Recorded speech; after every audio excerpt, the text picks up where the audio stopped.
Welcome to Jack Fleming Artistry. I have 3 hours to work before I have to leave today, and I'm going to see if I can pinstripe flames on all 6 of these battery covers, tank halves for Wicked Thumb bicycles. Let's follow along and see how long it takes. Okay, let's talk about prep work real quick. First, before I even started transferring these, which I'm using Saral paper, y'all have seen it in a bunch of videos and stuff. I go through with these and I spray them, spray away, or glass cleaner, wipe them down real good. Do that usually 2 times, maybe 3. Then I transfer my design like you're seeing right here. After that, I've got a little cup. I put some ChromaFlow and then some high temp reducer in. Another big part of prep work is brush selection, or I guess of the painting process. Usually pick out a couple of brushes, try to figure out which one I think is going to work best. Can run my fingers over them, make sure that they're kind of clean, make sure that they're making the shape that I want them to for the job that I'm doing. Some of them have trimmed edges, some don't. Next, clean the oil out of your brushes. Extremely important. I clean my brushes with 2 different jars of mineral spirits. The first one is the one that I always clean with first, so it has oil and stuff floating in the jar. Try to get all the oil out of my brush in that first. After I've done that a couple of times, then I go to the clean jar, and that one shouldn't have oils floating in it. I change it out pretty regularly, but I clean from there to make sure the rest of the oils are out of the paint. If oil is in your paint while you're painting, it usually ends up making it dull, and it could end up having, what's the word I'm looking for? Less adhesion. Next, prepping our paint. I like using the little paper Dixie cups. I get mine from Amazon. They need to be wax free. It's also very important. I like to put, especially for something like this, a little bit of my high temp reducer in the paint, just a few drops. You really don't want to put too much in there. After that, I'm going to put just a little bit of that ChromaFlow in there again. That's a flow enhancer. It kind of helps the paint settle a little bit better, spread a little bit longer. Going to mix it up really good and test to see if it's the right consistency. I want it to run off my brush, not go off my brush immediately. So if it's too thin, can always add a little bit more paint. If it's not thin enough, we can always add more ChromaFlow and high temp reducer. Mix it up, get ready to go. The next part that is extremely important before you start actually painting is palletting your brush. I will cup palette a little bit to get enough paint into my brush, and then I'm going to put it down on my paper palette. In this case, it's just folded up magazine paper basically. It's really glossy, so it's not absorbing the paint and the oils out of the brush. If you notice, I'm pushing that paint into the hairs of the brush, wiggling a little bit, give a little bit of a test.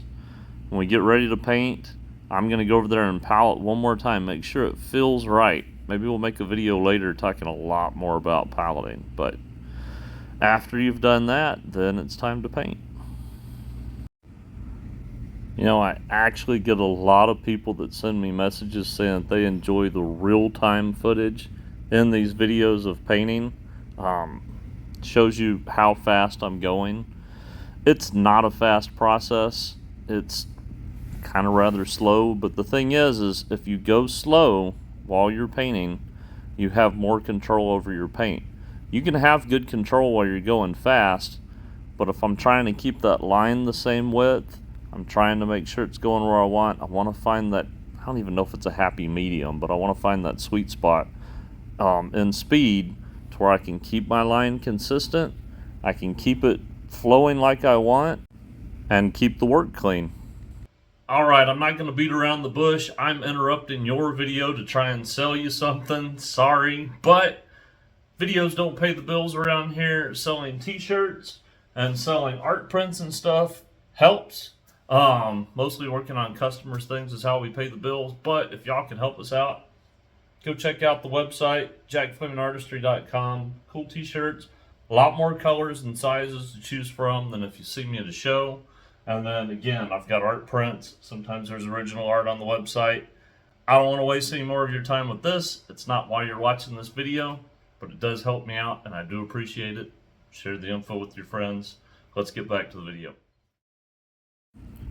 Okay, something else important I can share with you guys while we're painting here. If you look, you can see how I'm spinning the brush in my fingers. It's actually turning the hairs to make it turn in the direction that I want. Sometimes you pivot off your finger, but most of the time you're not. Most of the time you're actually spinning it in between your thumb and your index finger.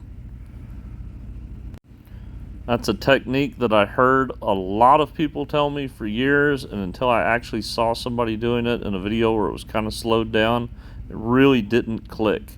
Hopefully what you just watched there will help. Alright, so I was starting to get a little bit tired, decided to take a break, went for a little walk and stuff, seeing if I could catch a second wind. It's actually pretty late at night. It's 1 o'clock. I've been at it about 2 hours, clean up, tracing, painting. I'm just tired. So I'm going to call it quits for the night, and then we'll come back and do it again. And maybe I can start fresh at the beginning of me showing up at work instead of trying to do it towards the end and get it done. All right, folks, I'm back up here at the studio ready to tackle doing these again. I had a little bit of work I had to do at the beginning of me showing up here, so I'm not really starting it right off the bat. But I'm starting at 8 this time instead of 11 o'clock. I work nights up here at the studio. Anyhow, I'm going to see if I can finish the other 3 of these with the white, get the red on all 6 of them, and maybe, if there's time, I have another set that I'm supposed to do that's the shark teeth. I don't know if I get to all of it, but I'm certainly going to try. I like setting goals that are, what's the word I'm looking for? Challenging? Because it pushes me. So hopefully I can get all that done, and we'll see. Alright, so we're going to blast through these, try and get the rest of the white done on all of these, so that we can start the second color on them, which is going to be red, which is just kind of an accent that's going to fill in some of the spaces inside of the flames. I've done quite a few of these before, and I really like the look of it. Before putting on that second color, though, I like to go through and clean off any of the Sorrel paper that's left, any of the grease from my fingers that might prevent that red from sticking, and then it's time to get going with the red. Since the first time I started doing these tanks with Wicked Thumb, we've been using the red and white on black combo, and it looks good. Alright, so my phone died while I was putting the red on these, but I have them finished. I have some time tonight, so I'm going to go ahead and do these. I'm putting shark's teeth on. I'm only doing 1 pair of these. I'm going to let my phone charge some more while I prep this, and then we'll get back to recording. Alright, super quick. I ended up having a phone conversation while I was working on these. Did 2 of them to this point. The black usually coats really well on 1 coat, but the white is not coating as well as I want it to. So I'm going to leave it alone for the night, let it dry, come back second coat it tomorrow, outline that black, and be done with this, and then show you guys what it all looks like when it's finished. I guess it's a bit of a production tip, and I didn't mention this before, but anytime I'm doing multiples of something, I like to work 1 color at a time. So I worked all of the white on both of these first, then all the red, now I'm doing all the black. When I did the flame ones, it was the same thing. I did the white on all of them first, and then the red. This makes it to where I only have to clean my brushes like 1 time between colors. Alright, y'all, I have the shark teeth finished. I've got the pinstripe flames finished. 3 sets of those, 1 set of the other ones. I'm going to let these dry a couple days, and then I'll ship them off to Wicked Thumb. Big thanks to them for supporting me, and I guess we've kind of collaborated over the years, but getting to come up with these designs and do a bunch of these. If you go back and look at videos, I've made a ton of videos of me doing these, and I couldn't even tell you how many we've done over the years. And I love it. Great company. Love doing business and stuff with them. They've become good friends. Pretty much wraps it up for this video. Thank you all for watching. Thank you for watching the channel. If you're not already subscribed, please subscribe. I've got a lot of projects piled up around here, and kind of getting in the mindset lately that I'm probably going to make a video for just about every one of them, because I enjoy making videos. I really do. This here is my job. Making the videos, I think, is my hobby. I like it. If you like what you see and you want to watch another video, there should be one that pops up here or here. Y'all have a good day. Bye.